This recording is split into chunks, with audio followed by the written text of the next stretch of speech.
మనలో ఎంతమందికి సహోదర ప్రేమ ఉంది? మరి దేవుడిచ్చిన ఒక ఆజ్ఞ, నిన్ను వలె నీ పొరుగు వారిని ప్రేమించుము అని. మరి దేవుడు ఇక్కడ నీతిమంతులతోనూ అలాగే శపింపబడిన వారితో మాట్లాడుతున్నారంట. నీతిమంతులతో మాట్లాడుతున్నాడంట.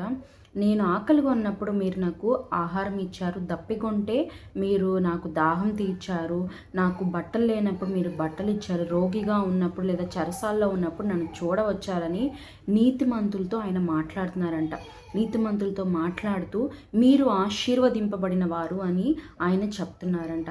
మరి ఇటుపక్క వచ్చేసరికి శపింపబడిన వారితో ఆయన మాట్లాడుతున్నారు. మీరు శాపం పొందుకున్నారు, ఎందుకంటే మీరు ఏ సహాయము ఎవ్వరికీ చేయలేదు.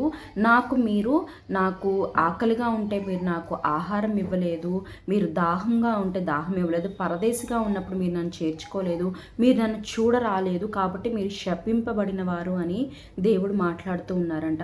మరి నీవు ఏ కోవలో ఉన్నావు? నువ్వు ఇటువైపు ఉన్నావా లేదా ఇటువైపు ఉన్నావా? ఎందుకంటే మన జీవితంలో బ్లెస్సింగ్ ఉండాలంటే మాత్రం నీవు మనుషుల పట్ల ఎంత కనికరపూర్ణుడివై ఉన్నావు, మనుషుల పట్ల అసలు నీ ఆలోచన ఎలా ఉన్నాయి. ఒక అన్టచబుల్స్గా నువ్వు ఇతరులని, పూర్ పీపుల్ని లేదా ఒక అనాథ వాళ్ళని కానీ, లేకపోతే రోడ్డు మీద ఉన్న వాళ్ళని కానీ, లేదా నీ బంధువులనే కానీ నువ్వు ఎలా ట్రీట్ చేస్తున్నావు? వారి పట్ల నీ ఉద్దేశం ఏంటి? డబ్బున్న వారి పట్ల నీ ఉద్దేశం ఏంటి? డబ్బు లేని వారి పట్ల నీ ఉద్దేశం ఏంటి? కాస్ట్ తక్కువ ఉన్న వారి పట్ల నీ ఉద్దేశం ఏంటి? లేదా అన్రిజర్వ్డ్ వాళ్ళ పట్ల నీ ఉద్దేశం ఏంటి? ఇవన్నీ దేవుడు గమనిస్తున్నాడు. ఆయన ఏమంటున్నాడు తెలుసా? మీరు నా సహోదరులు అంటే నీ పొరుగు వారిని నువ్వు ప్రేమించినట్లయితే అది నువ్వు దేవుణ్ణి ప్రేమించినట్లే దేవుడు మాట్లాడుతూ ఉన్నాడు. మరి ఆ ప్రేమను ఆయన ఆశీర్వాదంగా మారుస్తున్నప్పుడు నువ్వు నీ పొరుగు వారిని నువ్వు తిరస్కరించినప్పుడు అది దేవుణ్ణి తిరస్కరించినట్లు దేవుడు అది మనసుకు తీసుకొని శపింపబడిన వారలారా అని దేవుడు పిలుస్తున్నాడు. మరి మనం ఇవాళ ఏ కోవలో ఉన్నాం? మనం అనుకుంటాం, అయ్యో నేను కనిపిస్తే బెగ్గరికి నేను మనీ దానం చేస్తాను, లేకుంటే బట్టలు ఇస్తాను అని నువ్వు అనుకోవచ్చు, నా దగ్గర ఉన్నంతలో నేను చేస్తానని నువ్వు అనుకోవచ్చు. కానీ మనం గ్రాస్గా వెళ్ళకుండా అసలు ఒక మైన్యూట్ వేలో మనం చూస్తే మన ఫ్యామిలీ మెంబర్స్కి, మన బంధువులకి, మన సిబ్లింగ్స్కి, మన నెయిబర్హుడ్కి మనం ఎంత హెల్ప్ఫుల్గా ఉన్నాం. మరి చాలామంది ఫ్యామిలీస్లో అన్నదమ్ముల మధ్య గొడవలు ఎందుకు వస్తాయి? ఆస్తి పంపకాల దగ్గర, లేకపోతే పొలాలు, ఇవన్నీ జస్ట్ బిలాంగింగ్ టు ప్రాపర్టీస్ దగ్గర మోస్ట్ ఆఫ్ ది ఫైట్స్ ఉంటాయి.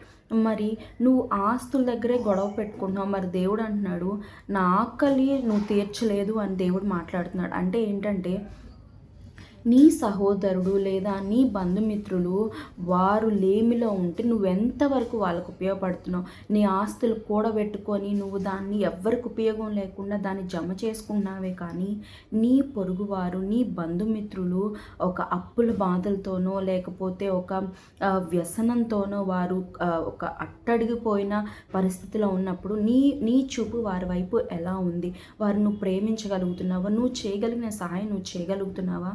ఈ రోజుల్లో అండి ఫ్యామిలీలో ఎవరికైనా బాగోలేకపోతే ఫస్ట్ హ్యాపీగా ఫీల్ అయ్యేది ఆ ఫ్యామిలీ మెంబర్సే, ఆ కుటుంబ సభ్యులు, ఆ రక్త సంబంధులే చాలా హ్యాపీగా ఫీల్ అవుతారు.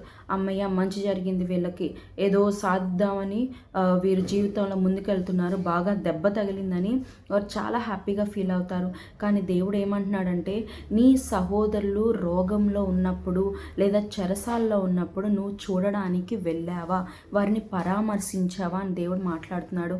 మరి ఇంకొకటి ఏంటంటే చాలామంది పరామర్శిస్తారు కానీ వీరు ఎంతవరకు పడిపోయారు, ఎంత లోలో ఉన్నారు, లేదా ఓహో వీళ్ళందరూ వెళ్తున్నారా వాళ్ళతో పాటు వెళ్ళొస్తే మా అమ్మ అన్నట్లు ఉంటుంది, వెళ్ళొచ్చినట్లు ఉంటుంది అన్న పేరు కోసం నామకార్థంగా వెళ్తారు. వారిని యోగక్షేమాలు కూడా అడగరు, వచ్చిన వారితోనే ఉండి మరలా తిరిగి వచ్చేస్తారు. ప్రేమగా మీకు ఎలా ఉంది, ఎలా డాక్టర్ ఏం చెప్పారు, మీరు ఎలా జీవించాలి, నీకు తెలిసిన సలహాలు కానీ నువ్వు చేయదగిన సహాయం కానీ నువ్వేమైనా చేయగలుగుతున్నావా? లేదా హృదయంలో సంతోషిస్తున్నావా?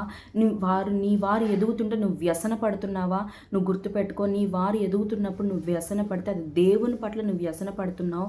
దేవుని పట్ల నువ్వు శాపకరమైన కార్యాలు చేస్తున్నావు కనుక నువ్వు శాపగ్రస్తుడు అవుతావు, నువ్వు శాపగ్రస్తురాలు అవుతావు. కనుక నువ్వు ఏది చేస్తే నీ సహోదరుడికి, నీ రక్త సంబంధులకి, నీ ఫ్యామిలీ మెంబర్స్కి నువ్వు ఏ మేలు చేస్తే అది నువ్వు దేవునికి చేసినట్లు లెక్క. అది నువ్వు ప్రేమిస్తే ఆ ఆ ప్రేమ దేవునికి ఇస్తున్నట్టు అది నీకు ఆశీర్వాదంగా మారుతుంది. లేదా నువ్వు వారి పట్ల అసూయ కలిగి ఉంటే, వారికి చెడు చేయదలిస్తే, వారికి మంచి చేయకపోయినా దేవుడు అంటున్నాడు శపించబడిన వారలారా అని. మనకి శాపం కావాలా, బ్లెస్సింగ్ కావాలా? ఇతరులు కష్టంలో ఉన్నప్పుడు వారిని మనం నోరారా మనసారా పలకరించి మనం వారిని ఆదరించినప్పుడు మనం చేయగలిగిన ఒక ధన సహాయం మనం చేయలేకపోవచ్చు, లేదా మన పట్ల వారికి ఏమీ దొరకపోవచ్చు, కానీ నీ మాట వారిని ఆదరిస్తుంది. నీ పలుకు ఓకే, నాకు కూడా మనుషులు ఉన్నారు, నాకు కూడా నన్ను పలకరించేవారు ఉన్నారు, నా యోగక్షేమాలు కనుక్కునే వారు ఉన్నారని వారికి హోప్ వస్తుంది, కాన్ఫిడెన్స్ వస్తుంది. ఎంతగానో ఇంకా బ్రతకడానికి వారు హోప్ఫుల్గా ఉంటారు. నిజమండి, చాలామంది ఒంటరితనంతో వారి ఒక సిచ్యువేషన్లోకి వెళ్ళిపోయినప్పుడు, అనారోగ్యంలోనో లేకపోతే ఒక ఇబ్బందుల్లో, ఒక అవమానంలో ఉన్నప్పుడు ఎవ్వరూ లేకపోతే అదే వారిని సూసైడ్ వరకు నడిపించేస్తుంది. మరి ఒక చిన్న నీ మాట నువ్వు పలకరిస్తే అటువంటి తలంపుల నుంచి, అటువంటి క్రియల నుంచి వారు తప్పించబడతారు, నిత్య నరకాగ్ని నుంచి తప్పించబడతారు. మరి నీవు కూడా దేవుడు అన్నాడు, నువ్వు నా సహోదరుడికి నువ్వు చేశావు, నేను నిన్ను ఆశీర్వదిస్తానని దేవుడు మాట్లాడుతూ ఉన్నాడు.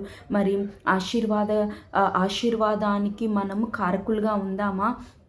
ఆశీర్వదింపబడిన గుంపులో మనం ఉందామా? ఆశీర్వదింపబడే గుంపులో మనం ఉందామా? ఎందుకంటే మనం ఎప్పుడైతే సహాయం చేస్తామో అది మనం దేవుడికే చేసినట్టు. నువ్వు ఒక నీ రక్త సంబంధికో లేకపోతే పోర్ పీపుల్కో నువ్వు క్లాత్స్ ఇచ్చినా, నువ్వు వారికి ఏ విధంగా ఒక మనీ రూపంలో సహాయం చేసినా, వారికి ఫుడ్ రూపంలో సహాయం చేసినా, వారిని ఆదరించిన, వారిని పలకరించిన, వారిని చూసి నవ్వినా, అది కేవలం దేవునికి నువ్వు చేసినట్లు నువ్వు లెక్క పెట్టుకొని, దేవుణ్ణి నీ గురిగా ఎంచుకొని నీ తోటి వారిని నువ్వు ప్రేమించినట్లయితే దేవుడు నిన్ను ఆశీర్వదింపబడిన దానివని పిలుస్తున్నాడు. నిన్ను ఆశీర్వదిస్తానని దేవుడు చెప్తున్నాడు. కనుక తప్పక దేవుడి మాట విని ఇక నుంచైనా నీ ప్రవర్తన మార్చుకొని మనుషుల్ని ప్రేమించడం నేర్చుకొని, నిన్ను వల్ల నీ పొరుగువాన్ని ప్రేమించు. కాబట్టి దేవుడు నిన్ను ఆశీర్వదించునుగాక. ఆమేన్.